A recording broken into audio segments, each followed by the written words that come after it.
Dang, man. The world is a chaotic place, and navigating it as a modern man can be tough. But don't worry.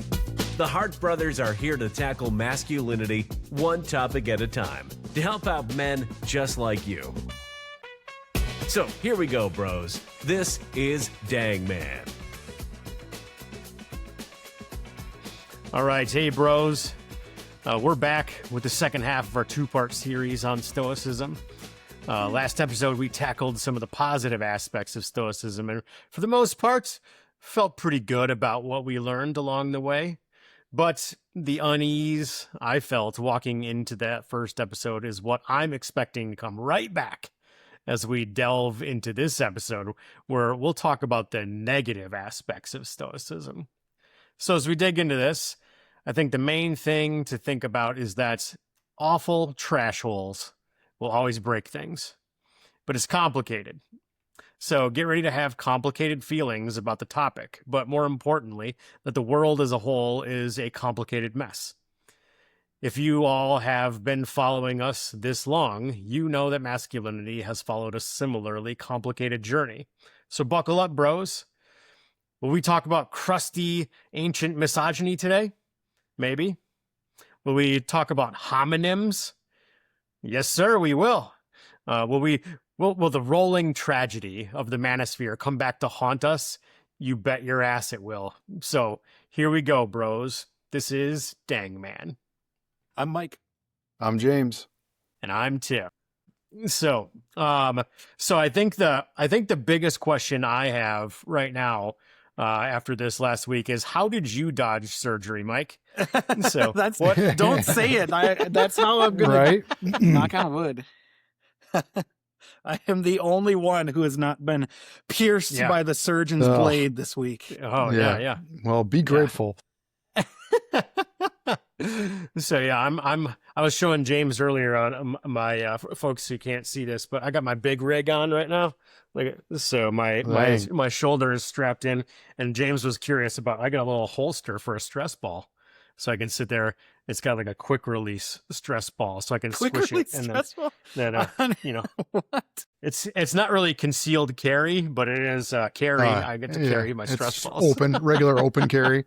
Regular open carry stress ball. It's the Wild West over here. Yeah. So Does your for arm folks hurt? who Squeeze this. Yeah. So for folks who aren't aware of our lives at this point, I had my rotator cuff surgery 2 days ago. So for full disclaimer, I've got one Norco in me right now. So if we go off the rails, I blame it on the Norco. Okay. Nice. So I get to officially shower tomorrow. So that's exciting. I'm looking forward to a shower.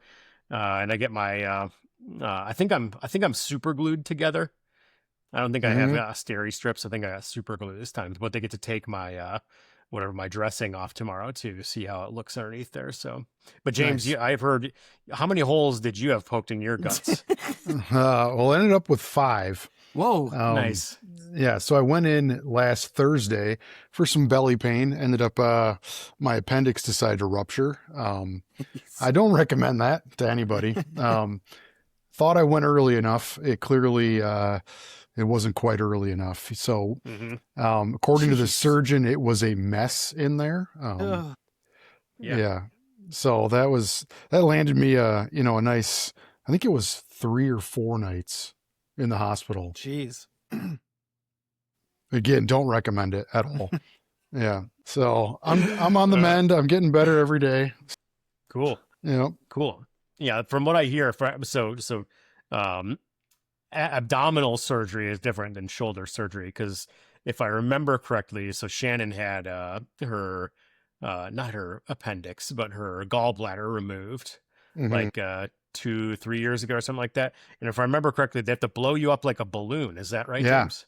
What? Yeah. So they literally, one of the holes is to just inflate your stomach so that all of the skin is no longer touching your organs. Yeah. So that they can see so that the better. robots can see? Yes. It's so the robots that they use can see better inside of you. And I'm going to tell you that it still doesn't feel right. Yeah. So Did you get shoulder pain from it? Because if I remember right, it like sometimes the bubble actually migrates up to your What? shoulder because obviously it's an air No. bubble. So you haven't Yeah, no. experienced that. Shannon dodged that too, but from what I've heard, yeah, abdominal No. surgery you can get a bubble that settles up into your shoulder until it kind of dissipates over time. So No, I was busy with my 104 fever and Yeah. antibiotics. Yeah. cool. Jeez. Well, that's this week's over at this That's point. I would say Pretty crappy I'm done. week. Yeah. Done. Yep. So Mhm.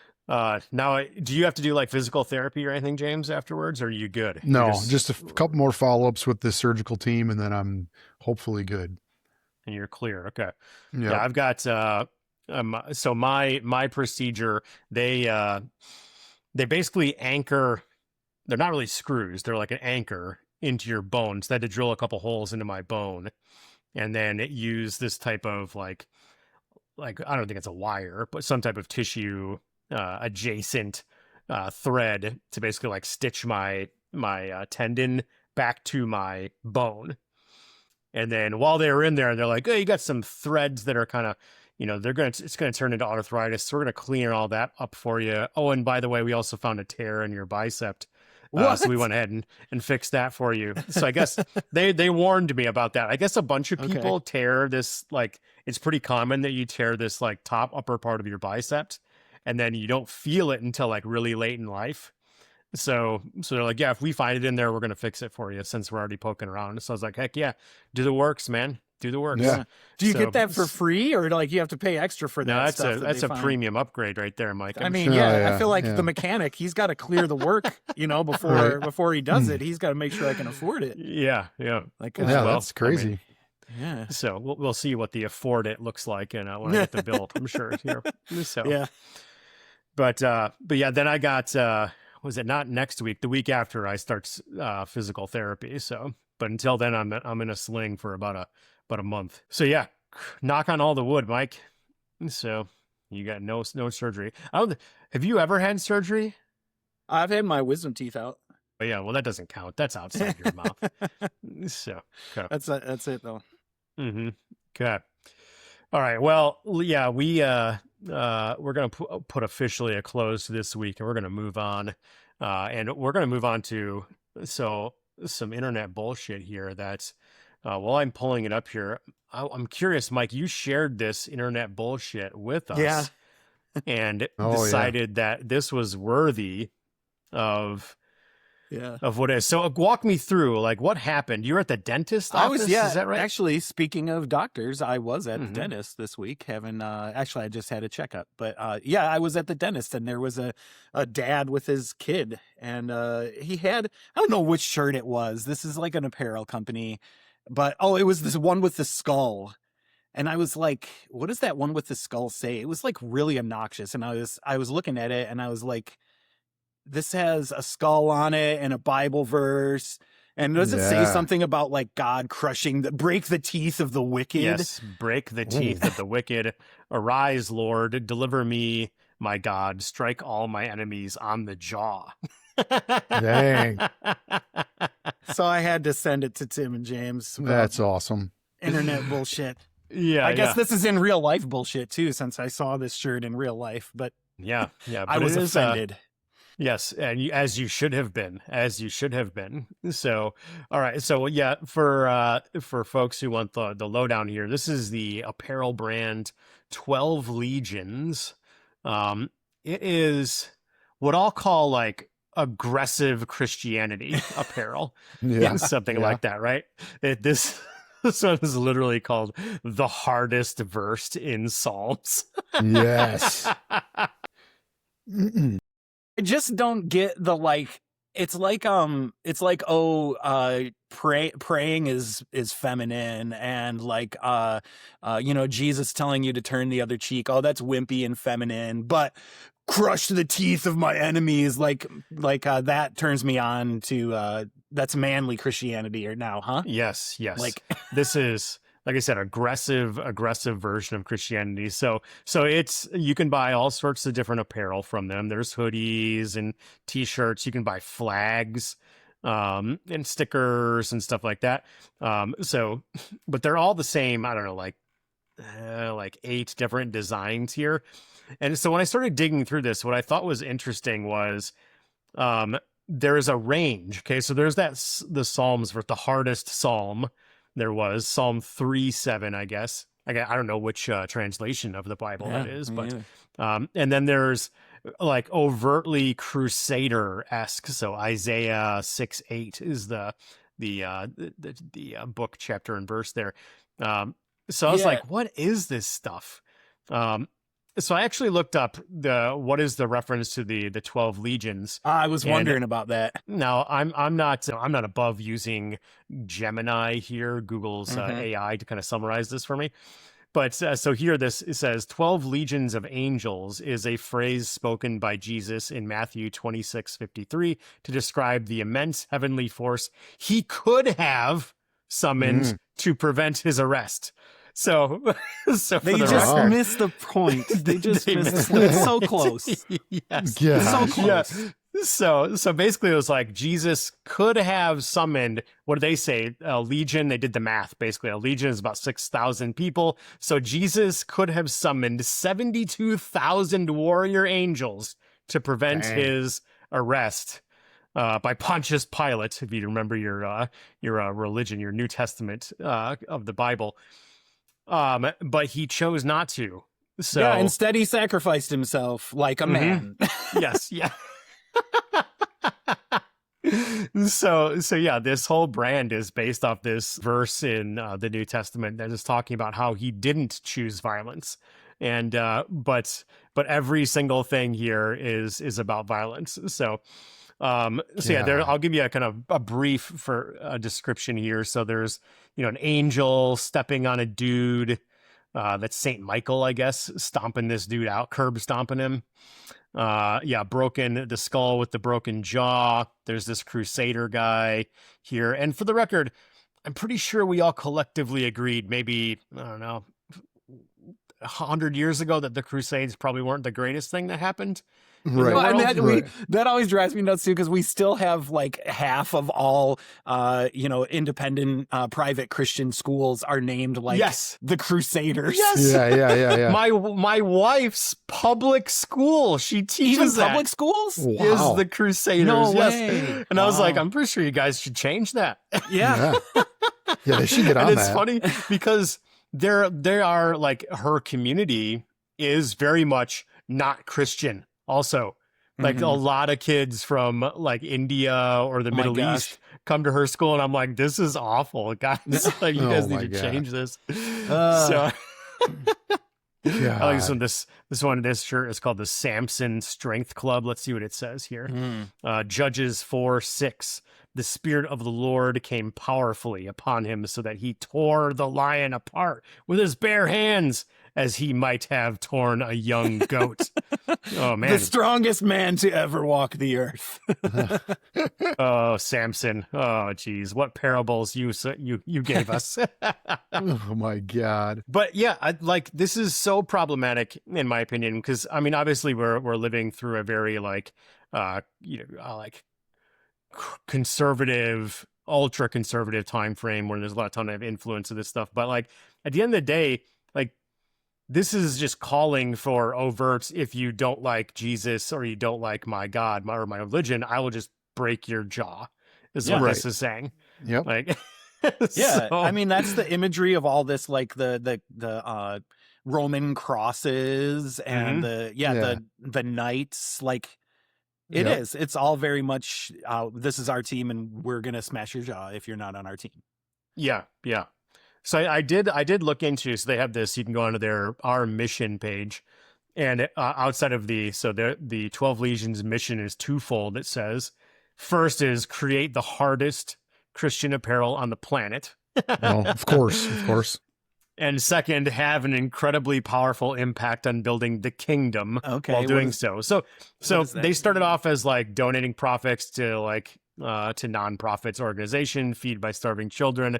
They donated $2,000 to Compassion International's Where Most Needed Fund, I guess the name of it. And then another $5,000. I'm pretty sure I raise that much money through Movember every year, bros. Heck yeah. Suck it up. Do better. Hey, be careful. Raise They're more gonna money. bust your teeth. That's right. So, but I can't find anything here that's like, I don't know, anything really super compelling. But I was hoping I could find some reviews. I keep seeing these reviews pop up here. I want to see if I can get one. Here we go. Yeah, let's click on it. So Nathaniel B loves his sticker. He put it on, it looks like his Jeep. Oh, man. Yeah, he's got the skull one on his Jeep too. Is that a Mason's sticker too? Oh, it might on be. his truck? Sorry, that's know. still going to be a rabbit hole, but that looks Yeah, like a it is. Mason It is, symbol. yeah. Yes. Okay, so he's all sorts of confused on his his identity. So this guy loves Tom D, gave it 5 stars. Love the shirt, fits really well. Snug, but not too tight. Quality printed. The fabric is soft and not too heavy. Great for warm weather. It seems like he's just basically indifferent on what the shirt should feel or fit like. So, but is that a picture of his back? What It is is. that? Yeah. Is Yeah, that? that's He took a picture of his back from over his head. from above? It looks like he held his phone over his head. Yeah. Yeah. What is Yeah. going on? So, this guy put the decal on his Voyager that I'm assuming is his motorcycle. So, this brand, it is what it is. I don't know. I feel like there's better things you should do with your religion than try to overtly punch somebody in the jaw with it. So, Yeah. Right.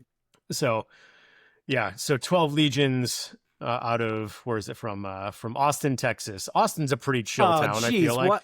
Why besmirch Come on, Austin. the Why are good you standing city for of this Austin? stuff? Yes. Mm. So, but 12 Legions, you are officially on my internet bullshit list at this point. So Same. get Yeah. out Congratulations.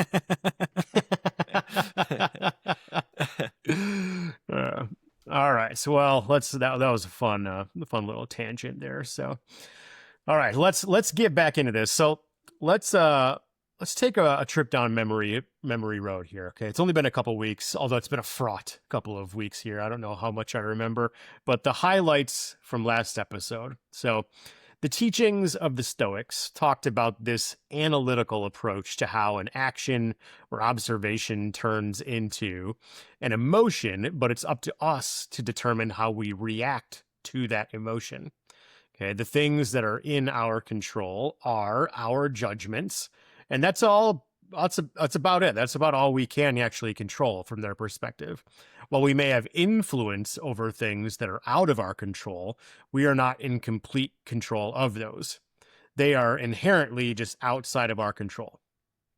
It is a disciplined life that they strive to live by controlling those judgments to a situation that is out of their control. So secondly, is that they are inherently cosmopolitan. Which is a fancy word. I love to use the word cosmopolitan in its actual fashion outside of the magazine. So, Right. So the basis of being a good human is the work of the Stoic, and their definition of that is to be a good member of the society. So this rolls into great leaders in society who are directly or indirectly influenced by the classic Stoics. And lastly, their view on death says a lot about how they view their life. They accept that death is inevitable and spend their life striving for how they will be remembered beyond their death and less about the material or what the Stoics would have called indifference, things that don't have an impact on your character. I also want to call out that I found an awesome resource that must have paralleled the research and observations that I found. So there's a channel on YouTube called Aperture, and they published a video in September 2024 titled How Stoicism Became the World's Greatest Scam. Everything I found in that video, I had also found in my research. So it was very validating for me to see that. While I'm not an expert, they did have 3 experts that essentially echoed the findings that I had from my research. So where do we go from here? When I went into researching this episode, the first thing I did was Google Stoicism and see what the first few hits were. Then I did the same thing on YouTube. What you can expect to see is exactly what I found. As we all know, the top hits on Google or YouTube are less about the accuracy or legitimacy of those, and more about how many visitors or subscribers funnel into that content. The three themes that I picked up on were, in fact, the homonym that is at the root of the rest of the superficial co-opting of Stoicism that has created the modern flawed takes on it. That is the difference between uppercase Stoicism and the term Stoic. Next is what I'll call the enshittification of Stoicism. People who have taken Stoicism as a way to sell a Temu version of it to people looking for meaning in their life. And lastly is the bastards, the manospheres co-opting, downright stealing Stoicism and breaking it to fit their misogynistic mold.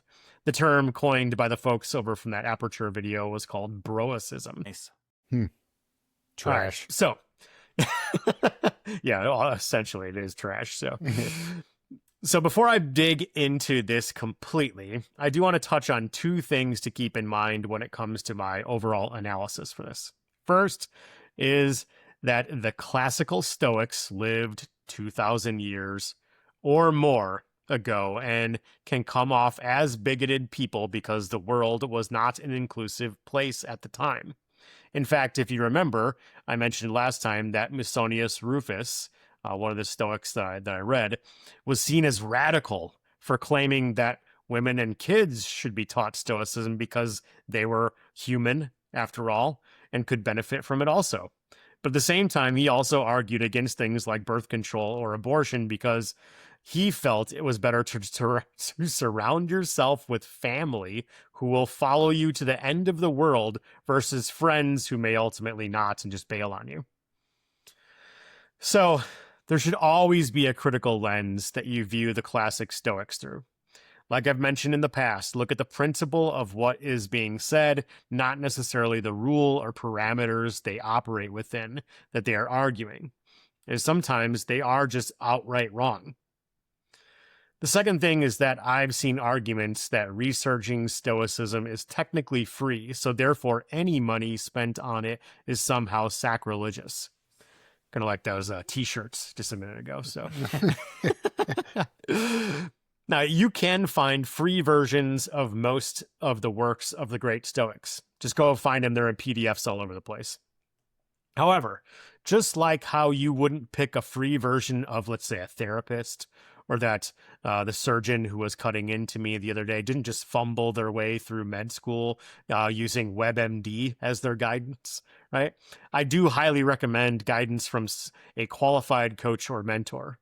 And that is not always free. For instance, these works are translated from an ancient version of Greek or Latin. Or heck, Zenu, the first Stoic philosopher, didn't write down any of his own thoughts or teachings. They were all secondhand writings from witnesses and students. So one person who is translating something may pick a different way to translate the same sentence. So while I can appreciate that you can find free versions, and you should go get those if affordability is a barrier, truly trying to incorporate Stoicism into your life may require some guidance from a qualified person. Now, the key word there is qualified. All right, so now my little preamble is out of the way. Let's get into this. All right, I'm going to ask you guys a question. When I say the word Stoic, what do you guys think that means? And how would that be different from the uppercase Stoicism? I mean, like colloquially. Colloquially? There's a word there somewhere. Right. Yeah. Yep. I think people use it to just mean like stone faced, right? You don't react to anything. Mm-hmm, mm-hmm. That's what I was going to say. Like, just like emotionless, you know? Yeah, emotionless. It's a good word too. Yeah. Sure. How is that different from maybe the read on Stoicism last time? Well, like it's much deeper than that. That's like, that is like a very surface take, I guess, on it. Like what are the 4 words? There's like 4 things: wisdom, temperance, justice, I think, justice and courage. Mhm. Yeah, encourage. Yeah, like those I think are, a more expression of the fuller idea of stoicism. Right. Mhm. Yeah. And I Yeah, yeah. think like what we talked about last week or not last week, last episode was, um, that you can be, emotion is there and you're going to have it. It's how you choose to use it. Right. I think we kind of talked or hit on that a little bit, right? Like it's how your response matters, It doesn't Sure, mean yeah. that you just are stone faced and have no response. You just need to have an appropriate response. Yeah. Yeah. So as I've been mostly bedridden for the last day or so, I decided I was going to go watch some Chuck Norris movies. Mm. Not great. They did not age well. They didn't age is well? what I'll say. No, no. Um, in fact, he is probably the definition of what I would call lowercase stoic in a lot of his movies. The only time he got really upset was when the bad guy shot his dog. And and Lone Wolf McQuade. And what did he do? He punched the ground and then carried his dog away to be buried. So, Wow. So, but yeah, it's like that. You guys are spot on, right? So the Webster Dictionary defines the adjective stoic as not affected by or showing passion or feeling. So for me, again, like this conjures up images of movies, right? Specifically from the 80s and 90s. I think of the other one that pops in my mind is Indiana Jones and the Temple of Doom. Okay.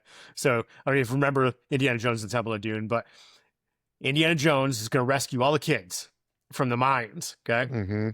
And there's this one big dude, like this big bad guy. So Indiana Jones winds up and he punches this guy right in the face. And the guy just turns his face and like unfazed. Like that guy is stoic, in my opinion. So now I think you contrast this with what I see in the term sociopath. You guys know the term sociopath? Like a sociopath, where a person doesn't have the emotional or empathetic connection that would allow them to fit in society. So to me, the difference between a stoic person and a sociopath is one is a disorder that the person does not choose, and one is a personal choice. And that's it.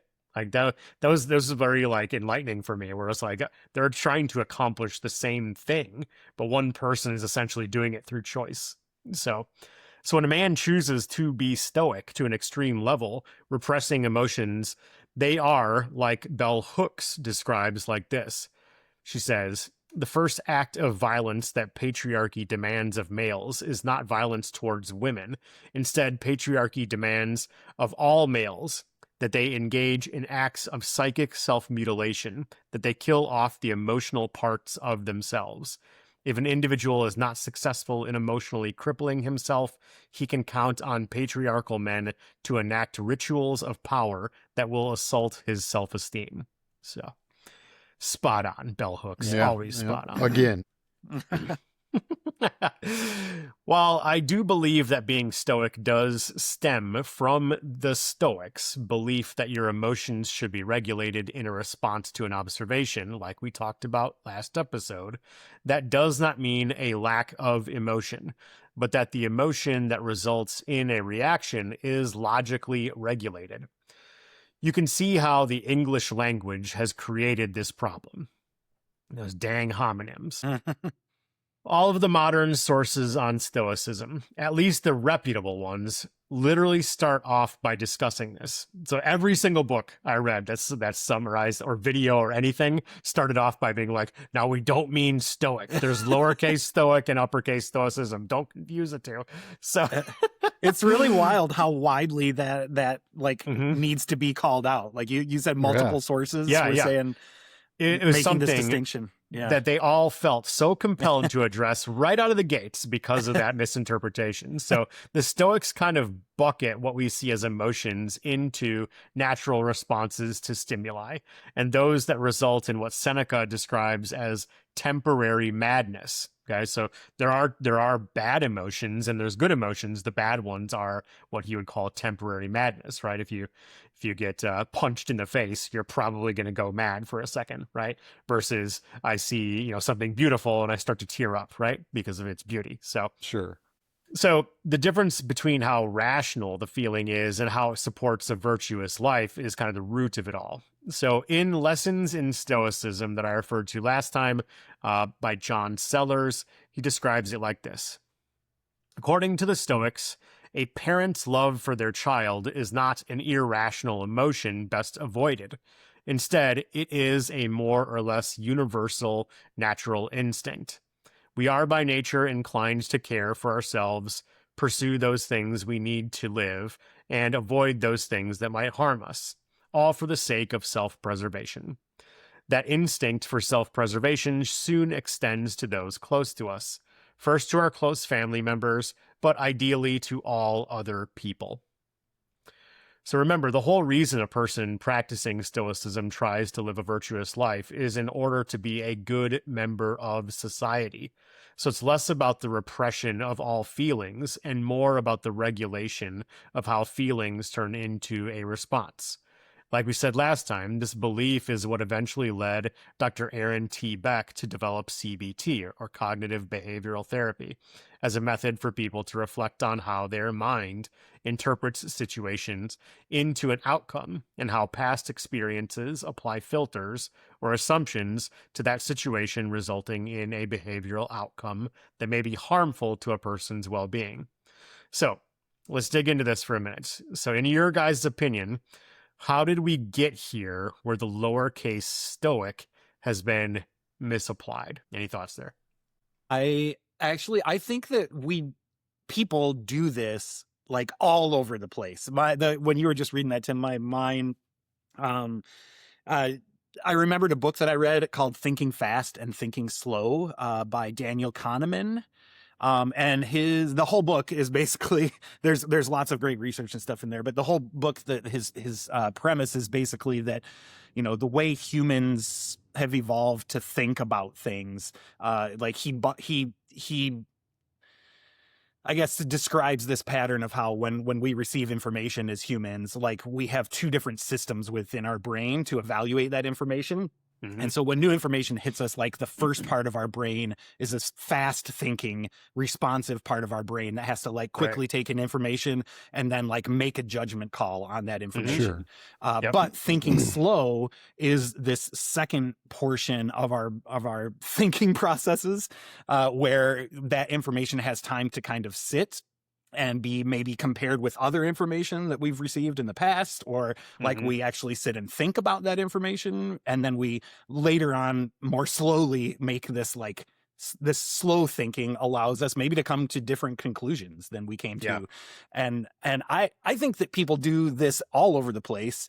But they do this here too, because I think and we're going to talk about the internet in a little bit, I think, but like when we see something like the Stoicism on the internet, we often don't take time to think slowly about things. Yeah. We hear stoic and my brain goes, I know what stoic is. It is, it's not doing anything except punching the ground maybe a little bit when my dog dies. Like that's Right. And then we spend all of our time in our fast thinking part of our brain and like don't ever maybe stop and ask a question about that information and think a little bit more deeply about it. Like I wish people would do this with Stoicism. I wish they would do this with politics. Like people on the right are just inherently only fast thinkers. Like if you stop for, sure, it sounds like maybe there's a nuclear weapon in Iran and we've got to keep ourselves safe. That's fast thinking. If you stop and look at this situation for more than 2 seconds, Right. use your slow thinking a little bit, and you'll see that there's some holes with that, Yeah. And I think the same thing happens here with Stoicism. Like there's some great stuff in there, and we're going to talk about it. And I've already talked too much on this point, but that's how I think we've gotten here. Is because people use their fast thinking way more than their slow thinking, and that's why we end up with this. People want the easy button. I think that's it. Yeah. Sure, I want to be a stoic because that looks cool. I'm going to take my daily dose for 30 seconds and here I go. Yeah. Yeah. It's crazy. I think there's two things that I would say about this. First is like just your point about the easy button, James. Like at work, I wrestle with this also. Like a term that somebody misused like 12, 15 years ago has done so much damage in how people think with as a manufacturing nerd here, like how they set up their equipment or how they run their and operate their equipment, right? And it's caused so much damage to the point where like I literally have to tell people I'm going to start calling this something else. Or in training documentation, Yeah. I am going to start to remove this word because people don't know what it actually means anymore. And therefore, I just can't use the word. I have to call it something else, right? So there is like a linguistics thing behind this. Like linguistics is this whole like crazy set of like deep thinking in my opinion. I love the idea of linguistics and like how words come to be and how language means something. But like the idea behind there's something that somebody said, oh, I want to be stoic, but that meant something before it meant a word, right? They didn't know what the term was. They just saw, again, like they saw Chuck Norris in, missing in action. It was like, sweet, I want to be that guy, right? I want to be awesome like him. And it turned into like something very different than what the initial Stoics ultimately meant behind this. So, and to go back to Chuck Norris again, but like just in general, I think I made a comment at one point in time. I think it was on LinkedIn, my progressive social media of choice that is generally non-confrontational. But I made my hot take. My hot take on LinkedIn at one point was I said something to the effect of like, the American cowboy has done more damage to men than any other like icon.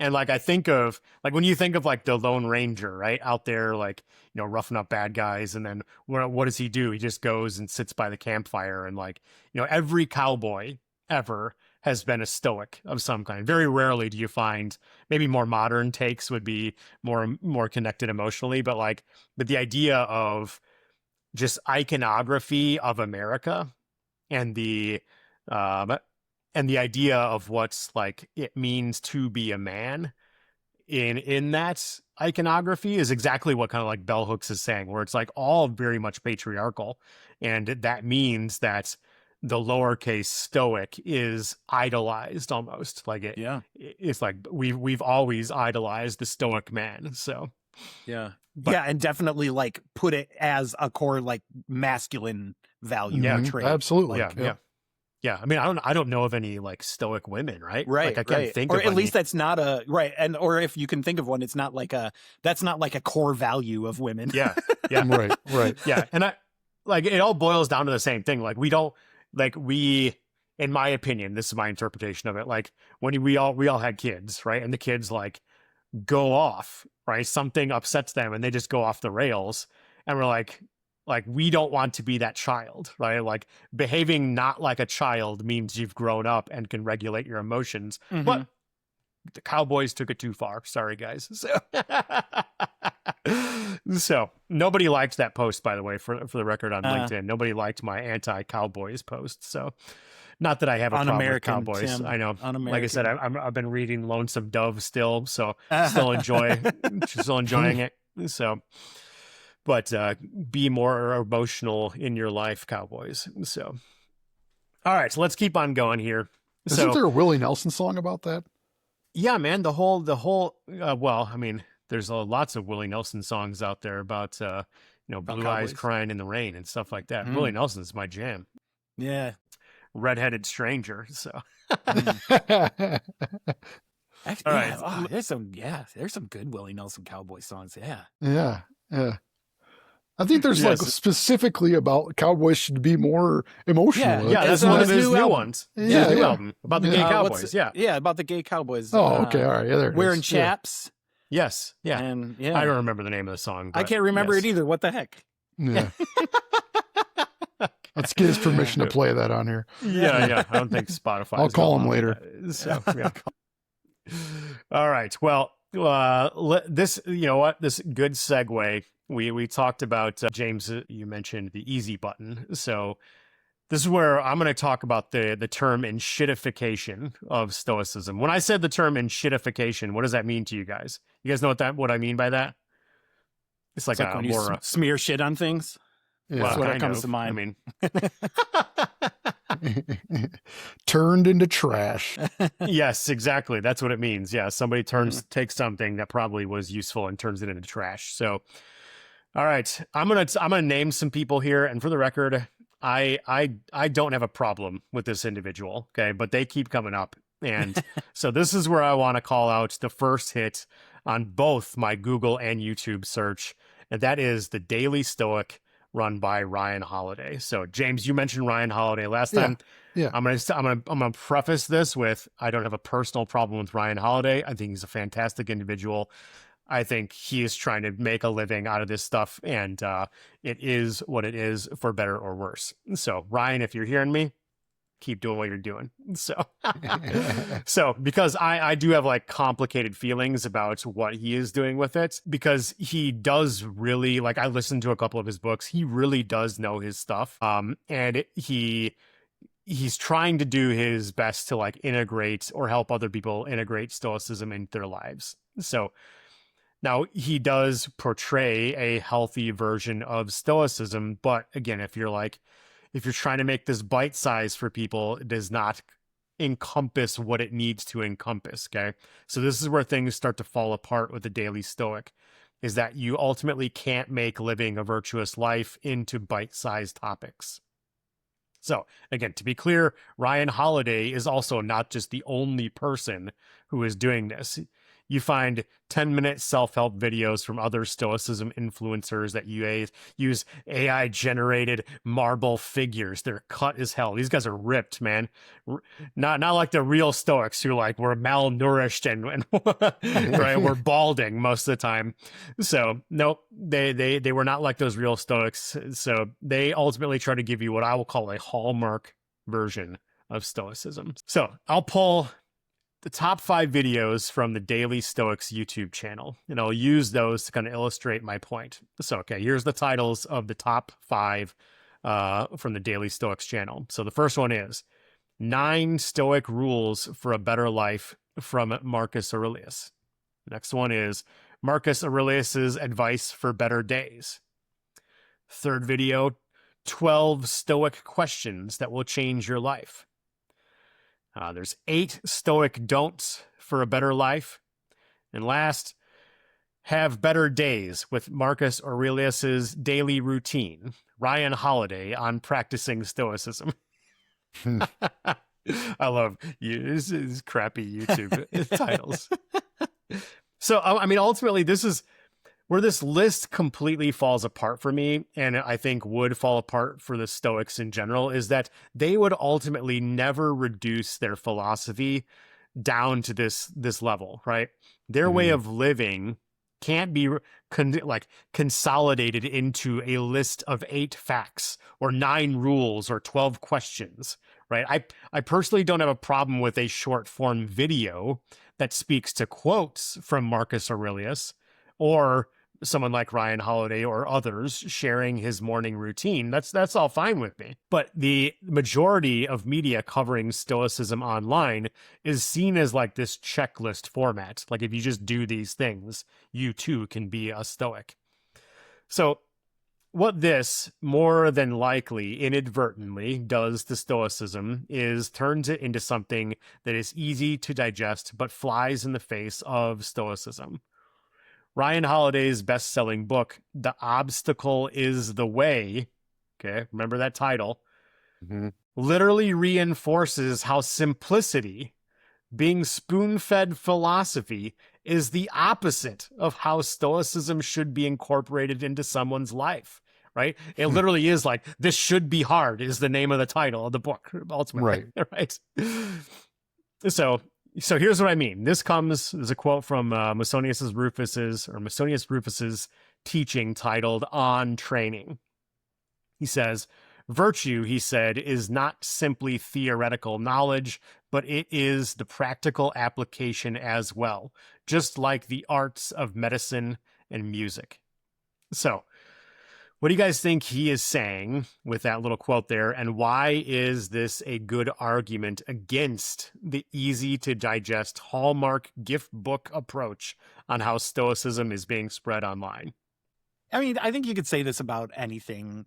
I mean, I guess that's part of what philosophy is, right? Is just trying to explain like the human condition and life. But like, I think a lot of things in life boil down to like you can have a book, academic understanding, book-based understanding of a thing, but it's another thing to like actually live out, the tenets of the thing that you understand on an academic level. Yeah.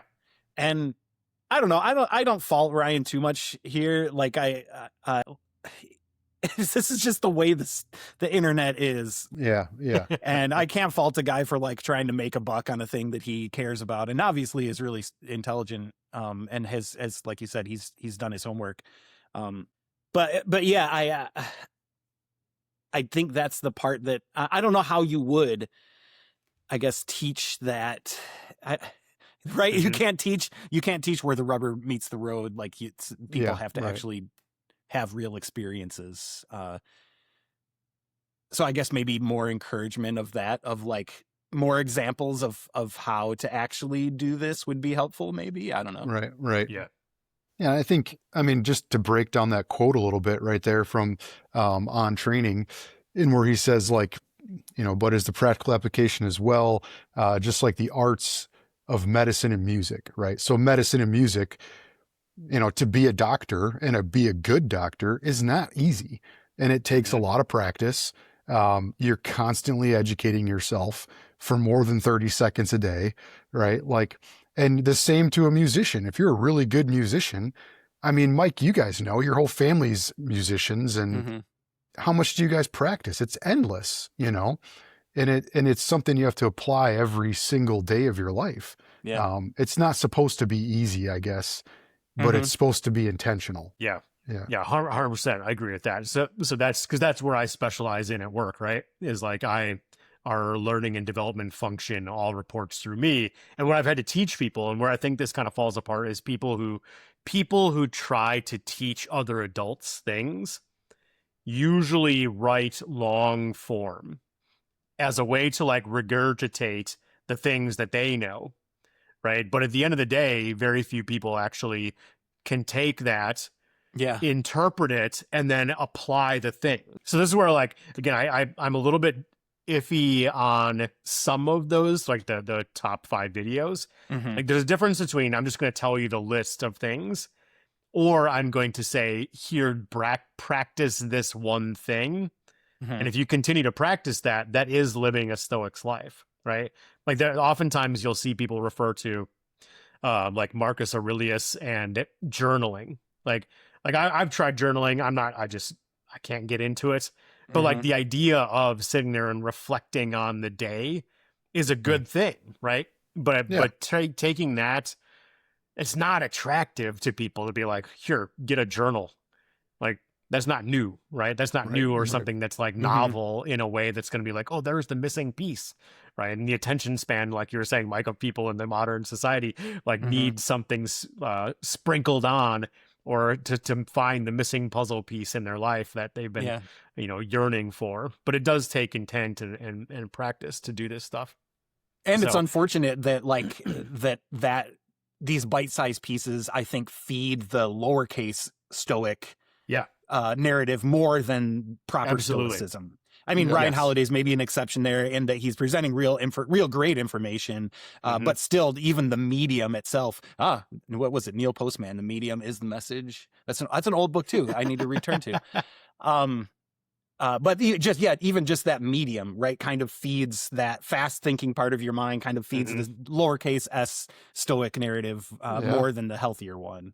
Yeah. Because this is very much, I guess, what Musonius Rufus was saying there is like, there's a clear difference between I know the thing and I can practice the thing, right? Yes. It's like, right, you're not going to pick up a guitar after reading the book on how to play a guitar and be a fantastic guitarist, right?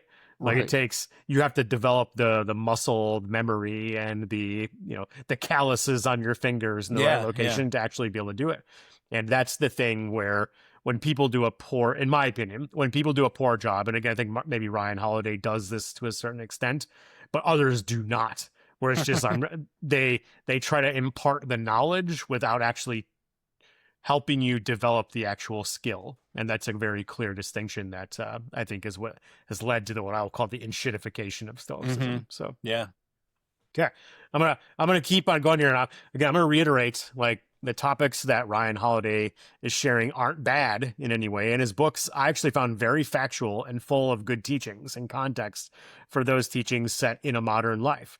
He's obviously done his homework, but I wouldn't say they're perfect. I did read 2 of his books, and they were very good. So if you're looking to integrate Stoicism into your life, it can't be through some type of bite-sized morsel of like a step-by-step content or daily quotes in your inbox or a set of flashcards you can buy online. Okay, that's just not the way to incorporate Stoicism in your life.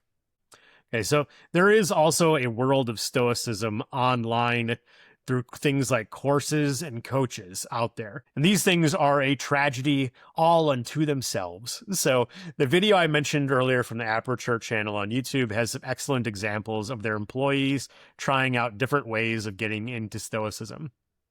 There was this really awful example from one of the guys who uses Fiverr. Okay, you guys know Fiverr?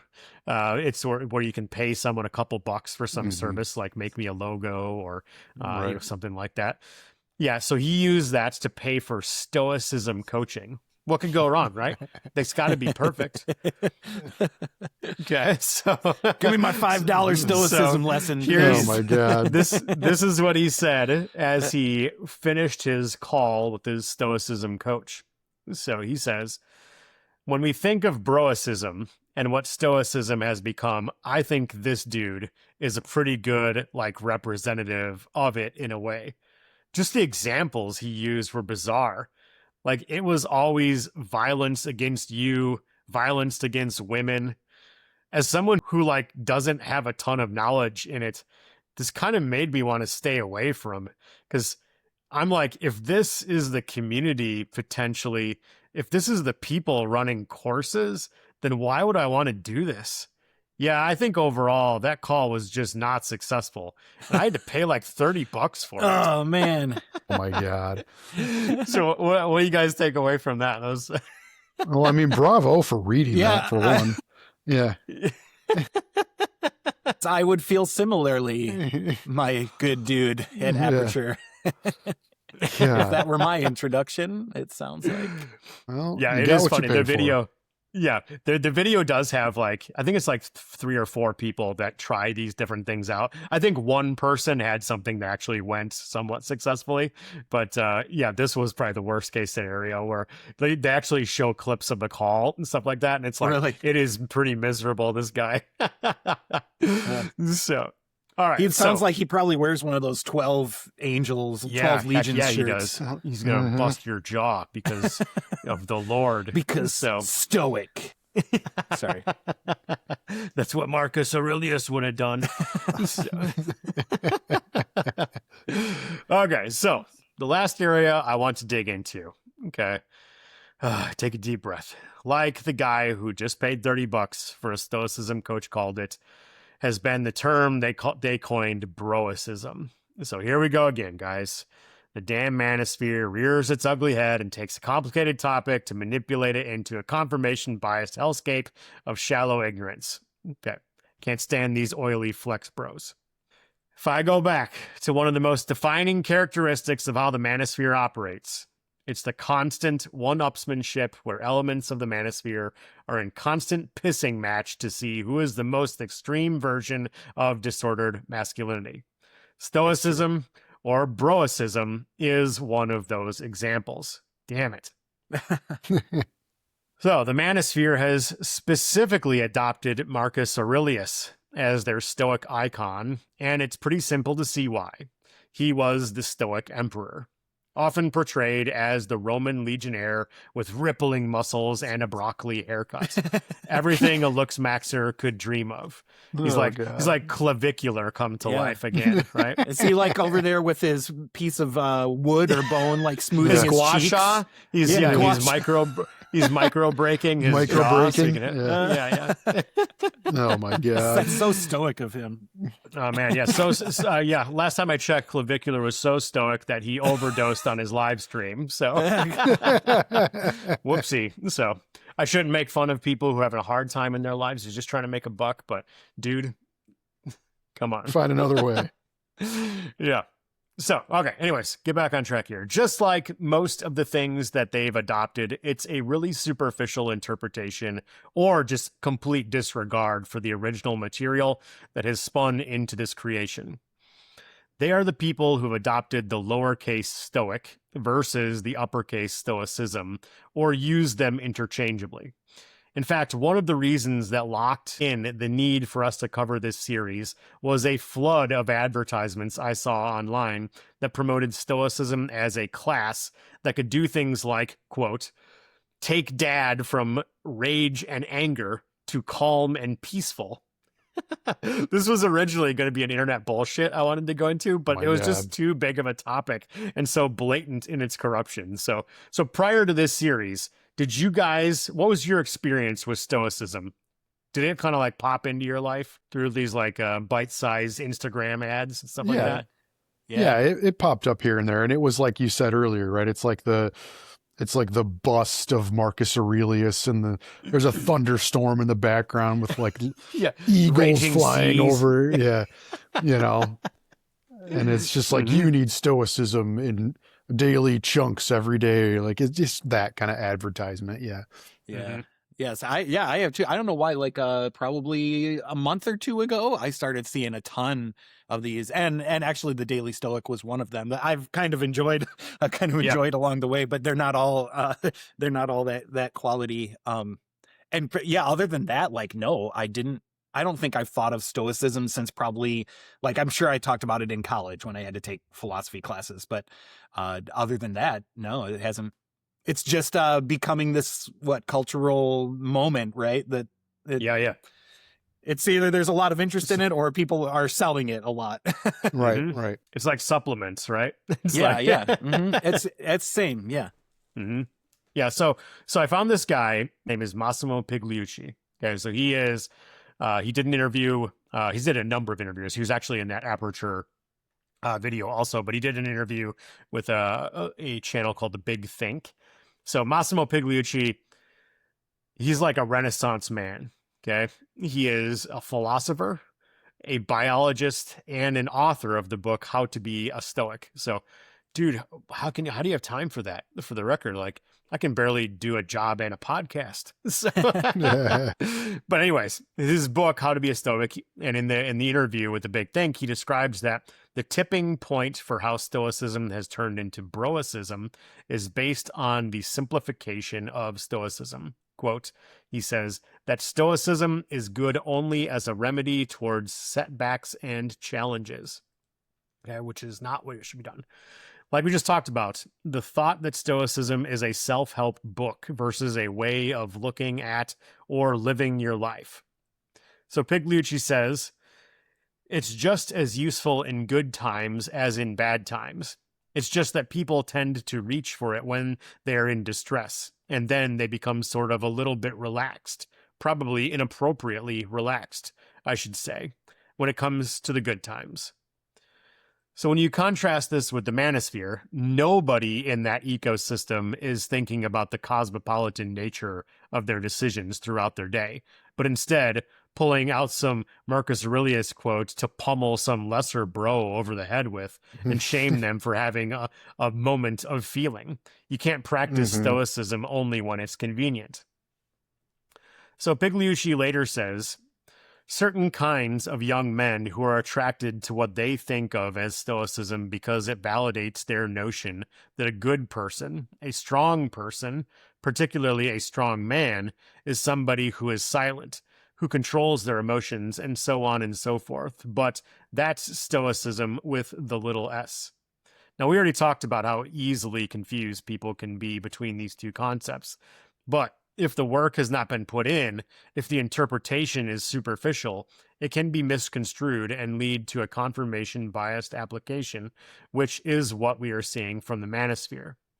This application is then boosted because of the innate nature of the way that the manosphere operates, where being the best, the alpha, is used to both climb over the lesser men, stepping on their bodies, on the way to make the most money from insecure men and boys looking for an inspirational figure to emulate. Stoic philosophy is more than just the control of one's emotions. Are the Tate brothers out there talking about the 4 pillars of living a virtuous life? Wisdom, justice, courage, and temperance? Nope, I don't think so. Jordan Peterson is hypocritical in his teaching versus his behavior in real life. Any one of these bros that flaunts their material wealth but compromises their character is in direct conflict with the classical Stoics' view on life and death. Zeno, the origin point for Stoicism, started by literally losing everything in a shipwreck, and then spent the rest of his life using that loss as a life lesson rooted in how one should cope with that situation. He didn't get pissed at the gods for causing the shipwreck. He accepted that fact with all of his wealth was lost, and instead of going out and trying to hustle and scam his way back to his previous financial standing, he embraced simple living because there was no way for him to control whether or not another shipwreck would happen again. The life lesson was the shipwreck and how he responded to it. There's no hustler's university in the schools of Stoicism. So, pulling out quotes from Marcus Aurelius can be inspiring for young men and seem like sage advice from someone who is preying upon men lost in a world that is chaotic and, frankly, not in good shape right now. To pull my thoughts together after 2 episodes on Stoicism, where I've landed is this. Philosophy is tough. It reminds me of a lot of religious thought. It predates, and its principles informed a lot of what is found in Christianity. While the basic teachings you find in most religions are good, the followers can use it as justification for a lot of bad. Well, we just had an internet bullshit all about this, didn't we? Yeah, right. And this ultimately is what gives Stoicism a bad name, which is unfortunate because people will begin to generalize all Stoicism and stereotype those who try to incorporate it into their lives, lumping them and those who fall into the world of Broicism into one big pot of stew. The branding of Stoicism will more than likely be perpetually damaged as a result, leaving a scar on the legacy of Epictetus, Seneca, Zeno, and Marcus Aurelius. Imagine that. You spend your whole damn life living to be a great, virtuous member of society, to be looked up to posthumously, only to have some steroid-riddled fuckboy tarnish that legacy 2,000 years in the future, because they're too stupid and greedy to understand humanity's good and only see others as a grocery list of consumables to be chewed up and spit out. All right, now I'm pissed. Woo, woo. Dang. Take a breather. Don't make me laugh. Yeah, you got too many holes in your guts, man. Oh, God. You just start leaking. All right, so a couple questions to think about. All right, so we're kind of wrapped up there with the damage that has been done to classical Stoicism. Okay, so is there any way you could either prevent ongoing damage or repair Stoicism? Or has the damage been done at this point?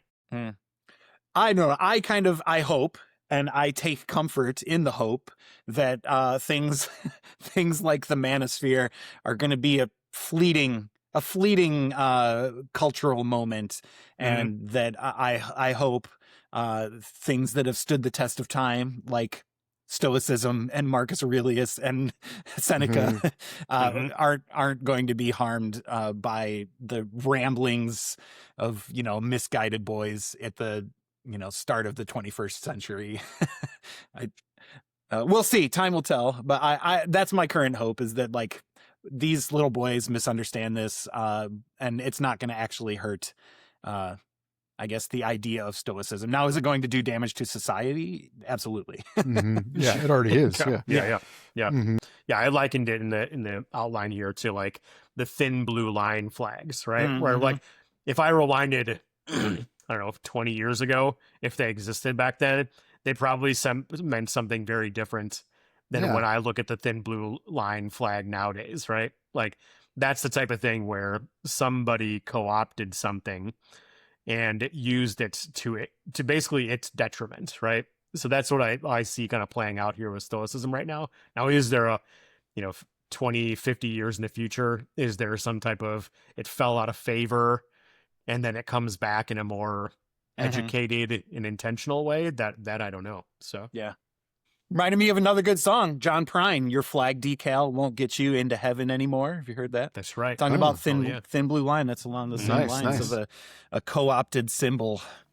Yeah. All right. So the last and like meatiest question. So we did 2 episodes. We did the pros and the cons with stoicism.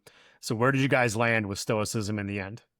I mean, I think capital S stoicism is not a bad thing, right? I think that it can do a lot of good for someone if they're looking for, I don't know, like direction is the right word, or maybe like intentionality of like what do I do with the things I'm feeling, right? Like I think that's a good thing to think about, right? And so is all philosophy and that kind of stuff. And I haven't had as much formal education around it, but I think that capital S stoicism is not a bad thing. I think that it has unfortunately been ruined by the boys that we just talked about. Yeah. And I don't know that I would, like, I agree, James. I think it's valuable when understood, correctly, and when you don't leave out the meat the of hard stuff. Right, the hard stuff, yeah. I also don't think, like, I would recommend that somebody, like, just fully embrace this as, like, the one guiding set of principles that they live their life by, just because I don't think that any human path of thought or philosophy or practice probably has gotten everything right, but I do think it's super worth, like, actually learning about the meat of capital S stoicism and taking from it what you can when you can, because I do think there are great ideas. And I always keep mentioning those 4 words. Like, if you just go to those those 4 like core concepts, and we just said it, wisdom, justice, courage, and temperance, like those are all admirable things that I think help people to consider living their lives by. Yeah. I think for me, I think it's humanity has always needed some form of like morality code to live by. Right. And like I said, this predates Christianity and most modern religions. And maybe those modern religions have like taken the place of stoicism, so we didn't really need it anymore. But they didn't take everything with it, I guess is what I would say. So I think there's the concept of, do we need a comprehensive code of ethics and morality as a culture in order to be good to each other? I think there's value in that. Now, does it have to be stoicism? I think stoicism does a pretty dang good job in my mind if you do it correctly. But I think there is more value in understanding the broad swath of what those lessons teach, regardless of whether it's all philosophy or religion, as a whole. Like, understanding what it means, like the questions they were trying to answer around how do you live a good life? How do you be a good human? How do you help society? Stuff like that. Like those are all good questions I think men should wrestle with. Yeah. Now, whether it's stoicism or not is a different choice, but I do think stoicism does a pretty good job at it. So, so that being said, like, I think stoicism in general is good, but you have to be super selective in where you're getting your sources from nowadays. Right. Like if you're a dude out there who's like, I want to get into stoicism, you got to find the right people to teach you, or the right sources to go to. So there's some pretty good books out there that we've referenced throughout the series. But yeah, do not do it through YouTube, essentially. Is what I'm trying to say. Or an app on your phone. Yeah. So, okay. All right. Well, while I think Stoicism is well-meaning, its brand has ultimately been tarnished. So you remember last episode I talked about my wife's friend's husband, Steve, who said you should do an episode on Stoicism. So we're closing it out here, Steve. So hopefully this met your expectations. Now, if you need a reminder or a refresher of all the good things, go back and listen to part 1 of this series. Or heck, go pick up a book or find some works from the classical Hellenistic Stoics for free online. You can find them in a PDF usually. It's ultimately another thing that the manosphere and other ignorant groups have taken and manipulated by homogenizing 2 distinctly different uses of the word Stoic, or peddling it as a plastic, inspirational, self-help flashcard way of living, ultimately cheapening its impact. Stoicism in modern life can be something that, if practiced correctly, can have immense meaning for someone who is seeking structure. A set of standards of living in the absence of the magical and supernatural elements of most other religions. So if you find Stoicism attractive, practice it humbly. Let it bring you closer to nature as intended, and understand that emotional regulation is never the same as emotional suppression. Dang, man. I'm going to call this one done. It's not gone. I'll probably carry this series with me forever to the grave and beyond. All right, we'll see you guys next time. Thanks for listening to this episode of Dang Man. You know the script. Subscribe to us on your favorite platform, write us a review, and share your favorite experiences with your friends. All of this helps us reach more men to grow our community.